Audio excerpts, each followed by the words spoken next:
జగిత్యాల జిల్లా గొల్లపల్లి మండలం చిల్వ కోడూరులో జరిగిన రోడ్డు ప్రమాదంలో అయితే మహిళా ఎస్ఐతో పాటు ఒక వాహనదారుడు అయితే అక్కడే చనిపోవడం జరిగింది. దీనికి సంబంధించి అయితే ప్రస్తుతం అయితే ఇటు డిపార్ట్మెంట్ కావచ్చు, అంతేకాకుండా బాధిత కుటుంబాలు సైతం కన్నీరు మున్నీరుగా విలపిస్తున్నారు. అంతేకాకుండా ప్రస్తుతం ఇదే ఘటనకు సంబంధించి అయితే వారి కుటుంబ సభ్యుల రోదనలు అయితే మిన్నంటాయి. గ్రామంలో అయితే విషాద ఛాయలు అలుముకున్న పరిస్థితి అయితే నెలకొంది. ప్రస్తుతం అయితే బాడీస్ని అయితే ఇక్కడ జగిత్యాల ప్రభుత్వ ఆసుపత్రికి అయితే తీసుకొచ్చారు. ప్రస్తుతం మనతో పడితే కొంతమంది వారి మిత్రులున్నారు, మిత్రులు ఉన్నారు. ఒకసారి వారితో మాట్లాడదాం. మేడం చెప్పండి, అంటే మీతో ఎలా ఉండేవారండి? మేడం చాలా చాలా స్పోర్టివ్గా ఉంటారు. అసలు ఈ విషయం మాకు తెలిసిన వెంటనే మార్నింగ్ చాలా షాక్ అయ్యాము. యాక్చువల్గా మాకు గ్రూప్లో వచ్చింది మేడం.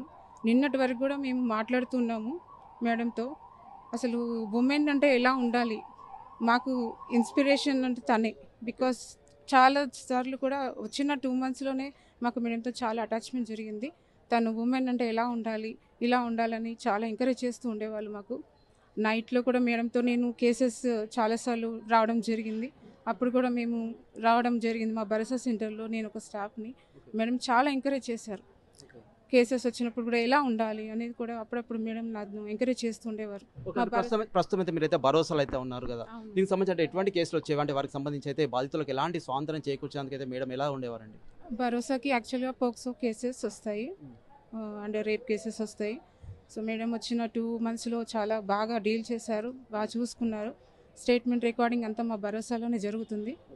సో మేడంతో అంటే ఒక ఉమెన్ అయితే ఎగ్జాంపుల్ అంటే చూడాలంటే శ్వేత మేడం గారే. ఇది మేము డైజెస్టివ్ చేసుకోలేకపోతున్నాను మేడం, ఇలా అయ్యారని నాకు చాలా చాలా అసలు నమ్మలేకపోతున్నాను. నేను ఇప్పటికీ నమ్మబుద్ధి కావట్లేదు. ఎందుకంటే నిన్న కూడా నేను మాట్లాడాను మేడం గారితో. అప్పుడు కూడా మేడం ఈవినింగ్ వచ్చి కలుస్తానని చెప్పిండ్రు పాపం.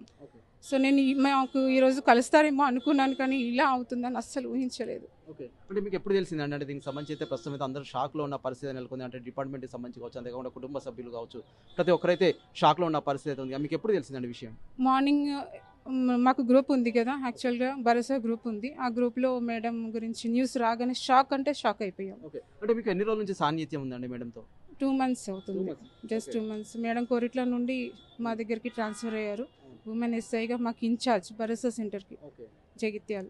ప్రస్తుతం మనమైతే చూస్తున్నాము, మనతో పడితే భరోసా సభ్యురాలు అయితే ఒకరైతే ఉన్నారు. మా మేడం అయితే ఎంతో ఇన్స్పిరేషన్ అయితే మాకైతే ప్రస్తుతం అయితే మేడం చెప్తున్న పరిస్థితి మనమైతే చూడొచ్చు. ఎందరికీ ఆదర్శంగా నిలిచారు. భరోసాకు సంబంధించి అయితే ఎంతోమంది బాధిత మహిళలకి సైతం స్వాతంత్రం చేకూర్చే విధంగా అయితే ఎన్నో సేవలు అందించారు మేడం అయితే.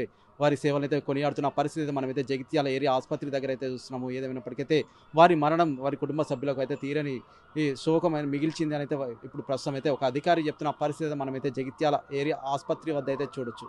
Out studio. మరిన్ని వీడియోస్ కోసం ఛానల్ ని సబ్స్క్రైబ్ చేయండి. లేటెస్ట్ అప్డేట్స్ కోసం వాట్సాప్ ఛానల్ ని ఫాలో అవ్వండి. అండ్ లింక్ డిస్క్రిప్షన్ లో ఉంది.